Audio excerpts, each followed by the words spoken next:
Okay, for today's vlog, we will be discussing again another mathematics review for civil service exams. And for today's vlog, we will be focusing on the percentage problem. So what is percent?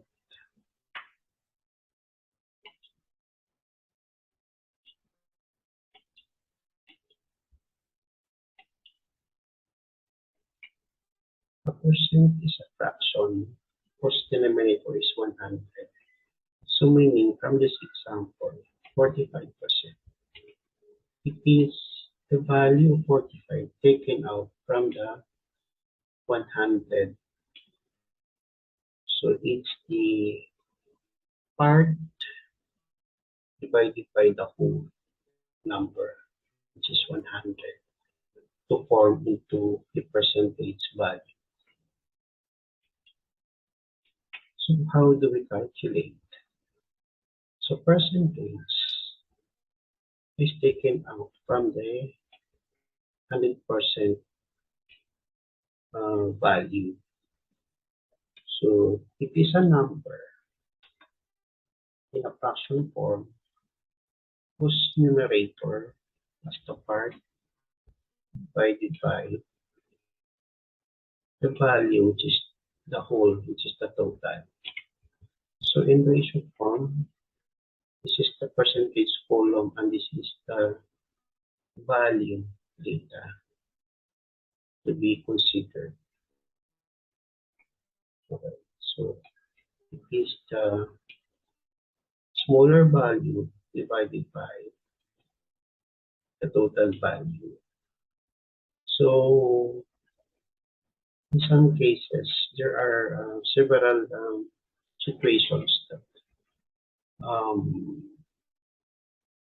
numerator can be greater than the denominator in the situations where rate of increment or increase is considered, specifically on accounting or financial problems.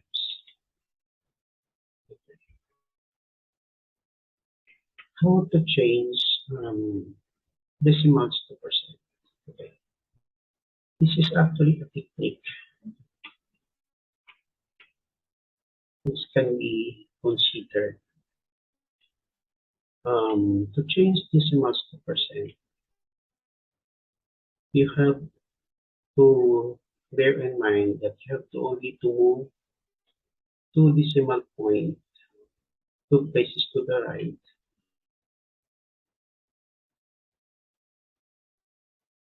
and affix the percentage sign to form it to a percentage value. So taken from this example, 0.004, you need to move 2 places to the right. So the percentage value from that decimal is equal to 0.4%. Again, for the number to example 0.05, you have to move 2 places to the right, the decimal, so it's considered as 5%. So with this example, 1.75 is equal to 175%. It is just sort of saying that this value is multiplied by 100. Multiply mo lang siya ng 100 para makuha mo tong percentage.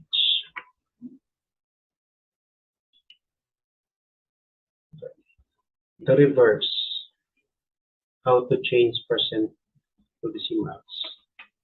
So given from this example, 0.4%. So the process would be to eliminate the percentage sign, and you have to move decimal point to the left, 2 decimal points to the left. So kung andito sa 0.4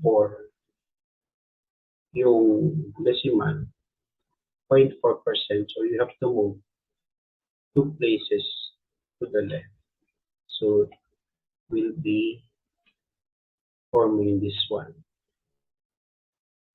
So with this example, you have to move 2 places to the left.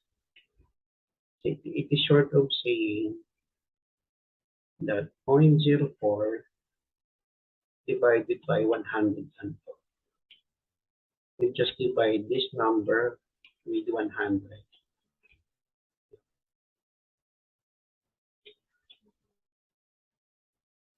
So 0.4 divided 100 is 0.004 to get to the decimal value. Okay, changing fractions to percent. Given this single method, is the ratio form. So this column represents the fraction, okay, and this one represents the percent. So from the ratio form that we have discussed earlier, this one. So we need to apply this formula to this. So the fraction form 3/5 shall be equated with x over 100. So from this, you have to cross multiply. So 5x numerator over 3 times 100. So the x now, this one, the x is equal to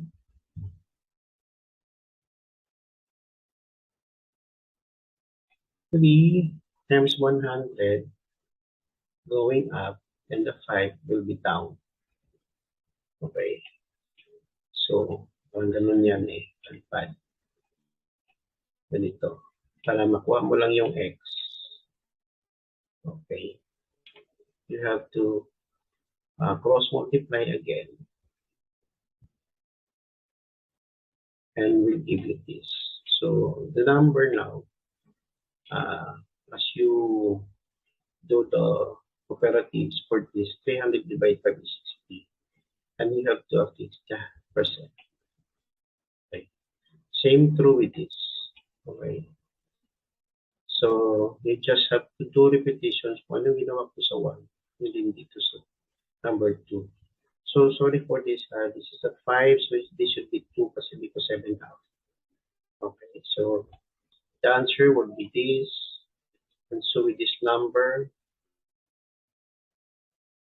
okay, we will give you this, the x will be this one, and we'll give you this number.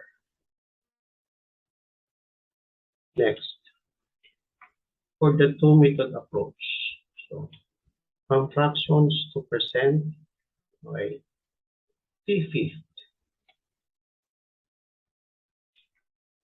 We have to divide 3 by 5 is 0.6. Then, from the previous theory or tips, that getting the percent, you have to move 2 decimal places to the right. So it will give you this one will be moved here and 2. So we have to put 0. So it will give you 6. Okay. Same with this.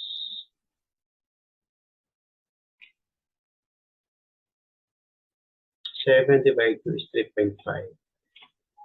I'm moving 2 decimal places to the right.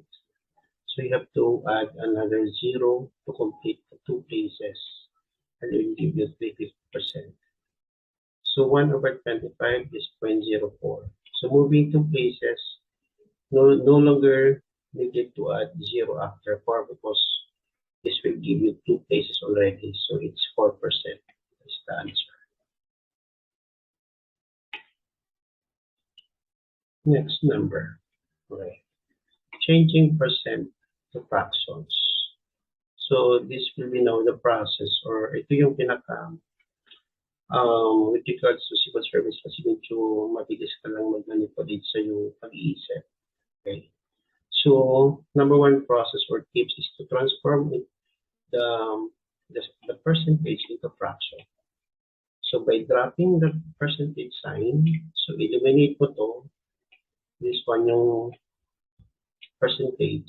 So retain the number, divide mo na siya ng 100. Okay? So denominator. So kung i-transform mo lang ito lowest form, so you have to divide numerator and denominator with same value. Kung 20 ang numerator, 20 din ang pag-divide mo sa denominator. So it will give you this. Same with this, drop the percentage sign. You have to divide 350, the number, with 100. And to lowest form, you have to think of this. Okay. And we'll give you this lowest form. Fraction na pinag-usapan natin. So, this fraction is proper. This one is improper because the numerator is greater than the denominator. So, this one for 4%. So, drop the percent. Here it's 4 divided 100. So, divide to same process. The numerator with 4 and the denominator with 4, and will give you 1/25, which is again a proper fraction. Okay. So I hope guys you have learned something. You have already reviewed what has been in your mind, na-refresh kayo. So just do manipulations, mga samples to sa mga reviewer for you to do time when you calculate, because mastery is best, because civil service exams will only give you less than or a minute, less than 2 minutes to answer each problem for you to finish the entire problem with answer. Do not leave any problem unanswered, because your probability of passing is higher kung may sagot kayo sa lahat. Okay. Thank you for watching this video. See you on the next